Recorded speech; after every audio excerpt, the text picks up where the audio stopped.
Hello and welcome back to another episode of Fishmas. This is a series where I'm bringing you a video every single day in December up until Christmas, from the 1st to the 25th. So it's just a little bite-sized episode, 10-minute episode, and today we're fishing Big Haze and we're going to see if we can try and catch a few of the bigger residents. Well, I'm going to fish in this swim that I've never been in before.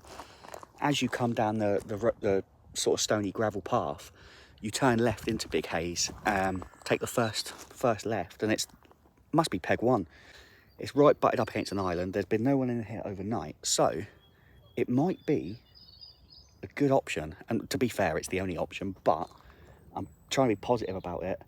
The Camo King's coming down later on. There's always options to move. I'm going to be here for the next couple of days, but this video is only going to be from today. The rest of my session has already been released and it's out. I think it came out early October, so go and check that out to see what happened in the next couple of days. But yeah, this video is just going to be my first day here, and then like I say, the Camo King's coming down later and we might move tomorrow so that we can be next to each other. But yeah, this looks good. I mean, I'm feeling positive about it.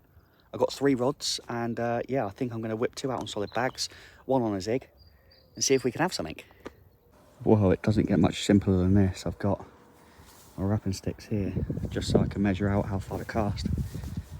With my marker lead there, got my chair, my bucket full of mini mix, OG mini mix, doubled up as a table. Got my drink, I'm gonna have my drink.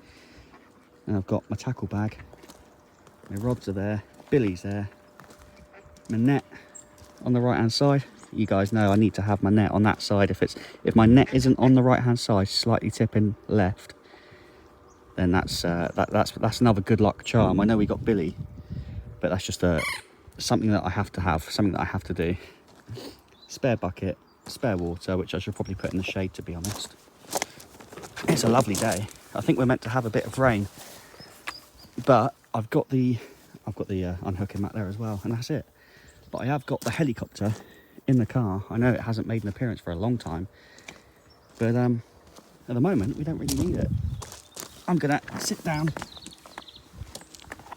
kick back, relax, and wait for whatever comes first, a fish or the Camo King. Oh, and I don't know if I mentioned it, but I've got 2 on the solid bags, 1 on the zig. The left hand one is on the zig, just over 8 wraps towards a tree. There's a tree there. The middle one is towards, there's another tree, believe it or not. And that's at just over 8.5 wraps. And then the right hand one is just over 6 wraps. Nice little chuck into an overhanging tree. So yeah, there we go. Well, when I said I had the helicopter, I might have lied. Looked in the car, couldn't find it. So I've got the Fox Frontier out. I've taken the whole front panel off, so it's like a big open, like a day shelter kind of thing. It's cool, I like it.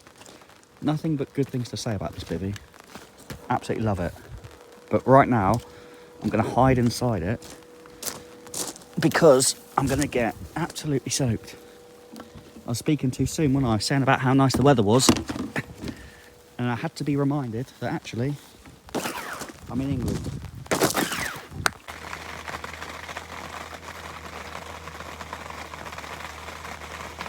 And the sun's come back out, it's lovely and warm again, and the bivvy's almost dry.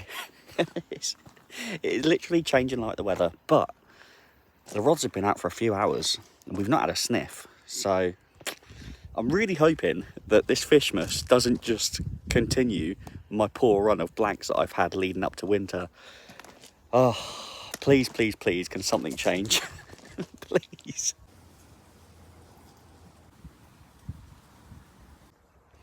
Well, it's already 3:30 in the afternoon and I've just seen the first fish move since I've been here, and it was right down towards that pellet feeder. Probably a rod length back this way and then a rod length to the left. So I've reeled in the right hand rod, which was on the solid bag with the orange. It's got an orange magic bean on it, and I've just chucked it as a single straight out where that fish just jumped, and I did that about a minute ago. Picked up the camera straight away to update you guys. So if that goes off, that'll be a top reward for chucking a single at a showing fish. Oh my God, oh my God, oh my God, you will not believe what's just happened. So I saw a fish showing out by the pellet feeder, so I picked up my right hand rod, chucked a single to it, and I've just been stood here watching the water, and at a big, I'm not joking, this fish, it's like a mirror carp, it's come out about 3 times. Well, I'm sorry, it was a big fish. It did come out 3 times, right over my spot where I just moved my right hand rod. So I've reeled it back in quickly from the pellet feeder, chucked it straight back over onto the first original spot. That fish, it was a mirror. It looked about 30 pound. It was huge, and it went like that. It didn't like splash or make a massive flap, but it just went. Didn't make that noise either. I don't know what that noise was, but oh my God, I've just chucked it straight on its head. So come on, please get down and eat that orange magic bean wafter. Right, well, I've just reeled in. The Camo King is here. Whee! So we're basically just going to do a quick lap of the lake to see if there's any swims that we can get next to each other. I say that swim to my right is free, but it's a bit far away, and we're on a bit of a social. Chunkster's coming down tomorrow. So yeah, off we go in search for a swim. Oh, I never did catch that 30, by the way. I swear it was a 30, it was huge. Right, well, we got a bit of a predicament, which is funny because you'll already know when you're watching this video what happened, because the episode that I'm filming tomorrow is already out, which is weird. It's like, oh yeah, it's crazy. It's weird, it blows my mind. But anyway, we don't know what's going to happen because Callum's jumped in. I'll put a picture up on the map now. Callum's in the red swim. The yellow swim is currently free, but the swim in the middle of those 2 swims is currently taken. So they're off at 9 AM tomorrow morning. So we might take those 3, where Callum is in the red and the yellow, and then the one in the middle, we might take those 3 tomorrow. But the purple one, opposite Callum at the moment, that swim's free, and there's a lot of fish showing out there. Between the red swim and the purple swim, just off the island in the middle of the water, there's a lot of fish showing. But I said to Callum, I'm confident that there's fish in here. I've seen them. And do you know what? I really didn't want to reel in at that time, but obviously Callum turned up and we had to have a walk around the lake. But I've seen the fish up here. I know they're up here. I'm confident I can do a bite up here. So I said to Callum, I'm going to do 2 more hours in this swim. I'm going to see if I can produce something, and then I'm going to make a move either to that yellow swim or the purple swim. I'm not sure. So since I got back, guys, can you see that? Look at the murky water right there being stirred up. When I came back to my swim to put the rods out, I saw that there. So my middle rod has gone there on a solid bag. And I've just had a load of beeps. I think it was a liner. There's definitely fish feeding down there. All day I've had it up against that island. But like I say, I've seen... Look at the cloud in the water. That is fish feeding. And that is why I've put a solid bag right there. And there's fish feeding down there. That middle rod just beeped. Right, well, I am all packed away from that swim. The car's loaded. I'm just going to go and see Callum now. I don't know where I'm going to move. I don't know whether I'm going to go opposite Callum or in a couple of swims down from Callum. I'm going to head round there now and have a chat. What are these? What are those? They're not even burger cheese. They're an mate. What kid have you nicked that off? Mugged the kid at Tesco. Well, I'm in Callum's swim now. Basically, I've moved into the swim opposite. You can't see it on the camera there, but there's so many fish showing between Callum and me over there. But I haven't got my rods in, obviously. I've come round. We'll whip up some food. We've got some burgers and some lamb kebabs on the go. Tom is going to be so jealous. Tom is going to be very jealous. Say Tom's coming down tomorrow, but yeah, we're just kicking back, having a bit of a social, and I'm going to struggle to get my rods out later in the pitch black. Happy days. Right, well, I'm just going to be 100% honest with you guys. It is now about midnight. It's pitch black, and I've not had the rods out for hours. I moved into this swim opposite Callum, and I went round there for some food. We had some minted lamb kebabs, and I don't see Callum often, so we were just talking and talking and talking. We had a couple of shandies, and we just had a great catch up.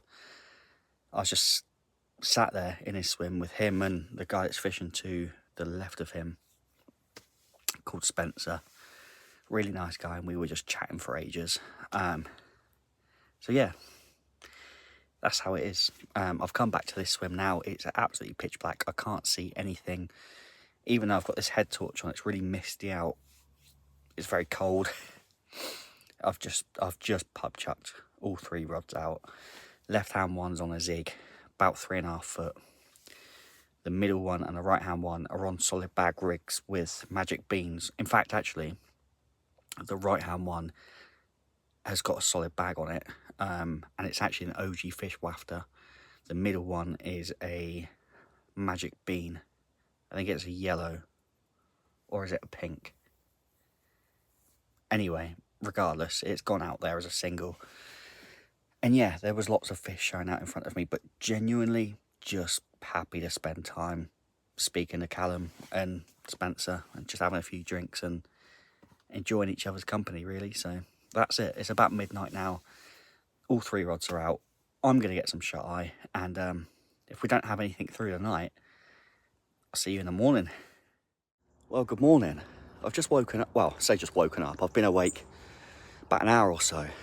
It's still quite early, but very cold last night. I'm just going to quickly say, I was going to say nothing to report, but it's not like there's not anything to report, because there is.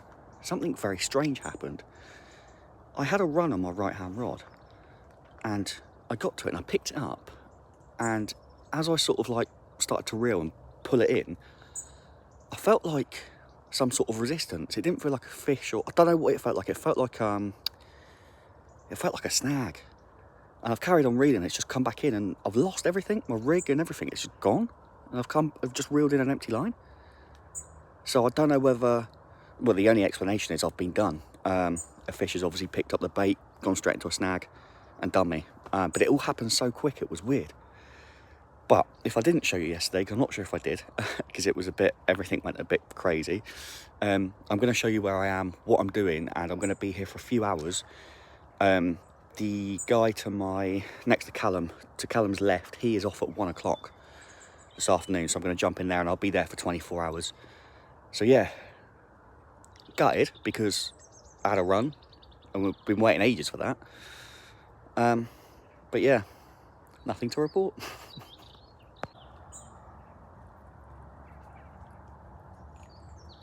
So here is the swim that I'm in now. Callum's fishing opposite me. You've got the island here, and it's I don't really like, you don't have a lot of room in this swim. You know, if a fish takes you round the left, you're in trouble. If a fish takes you into the reeds, as we just found out, you're in trouble. But that's the thing, it didn't even feel like it took me in there. I think it must have got in there before I picked the rod up. I was fishing quite tight to it. But I'm just going to say now, last night, the whole reason why I'm in this swim, because last night, where that island is, just off the edge of it, and it started probably yesterday afternoon and went through till the early hours of the morning. There was fish going absolutely crazy out there. There was so many fish out there. Callum's in that one, I'm in this one. We tried chapping them, both sides. Nothing, absolutely nothing. It's crazy. It also reminds me of like the really frustrating session that I had on Willowbank a couple of months ago. The fish are there, you know they're there, you can see them, you're casting to them, but they're not picking up the bait. It's really weird, really strange, but seems like a quiet evening. Callum said nobody over his side of the lake had anything in the night. I haven't got anyone next to me, but there is someone a bit further up. I don't know if he's had anything. But yeah, I mean, I'm just gutted. That could have been a big fish, could have been a new PB. Might not have been, but could have been. Could have been a cat, don't know. But yeah, well, I think I'm going to have to end this video here then, really, because I'm going to have to start my video for when Tom gets here, because Tom's getting here at 9 o'clock, which is in probably about an hour and a half, 2 hours. And yeah, thanks for watching this one. I'm sorry it was a blank. I'm ending this year the way that I started it, with a run of blanks. And, you know, we had a few tough sessions this winter, and I think, I don't know, I need to recuperate, get ready for next year. But don't worry, all these Fishmas episodes, there will be fish coming. Yeah, there is fish coming, don't worry about that. But yeah, again, like I always say, you guys don't like watching the blanks, I don't like living the blanks, but it's part of fishing, it's part of the channel, it's part of what we do. Hopefully next year there won't be as many blanks, but it is what it is. Thanks for watching this one. I'll see you tomorrow. Bish bash bosh.